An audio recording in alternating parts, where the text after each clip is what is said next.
ఒకప్పుడు ఒక అందమైన తోటలో చిన్నీ అనే చిన్న కుందేలు ఉండేది.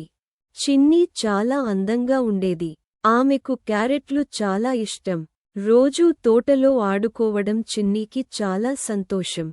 ఒకరోజు చిన్నీకి చాలా క్యారెట్లు దొరికాయి. చిన్నీ చాలా సంతోషపడింది. ఆమె అన్ని క్యారెట్లను ఒక బుట్టలో పెట్టుకుంది. కాని చిన్నీ వాటిని ఎవరితోనూ పంచుకోలేదు. అప్పుడు చిన్న పిచ్చుక మరియు ఉడుత వచ్చాయి. వారు చిన్నీతో అన్నారు, చిన్నీ, మాకు చాలా ఆకలిగా ఉంది. దయచేసి ఒక క్యారెట్ ఇవ్వగలవా? కాని చిన్నీ, లేదు, ఇవి నావే అని అంది. స్నేహితులు బాధగా వెళ్ళిపోయారు. చిన్నీ ఒంటరిగా తన క్యారెట్లతో కూర్చుంది. ఆమెకు ఆడుకోవడానికి ఎవరూ లేరు. చిన్నీకి బోరింగ్గా అనిపించింది.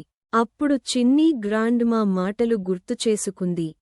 పంచుకునేవారు నిజమైన సంతోషం పొందుతారు. చిన్నీకి అర్థమయ్యింది.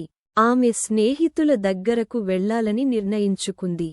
చిన్నీ స్నేహితుల దగ్గరకు వెళ్లి అన్నది, నాకు క్షమించండి, మనం కలిసి పంచుకుందాం.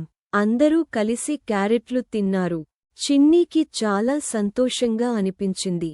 స్నేహితులతో కలిసి ఉండడం ఎంత బావుందో చిన్నీకి. మీకు ఈ కథ నచ్చిందా? అయితే లైక్ చేయండి. మా ఛానల్ని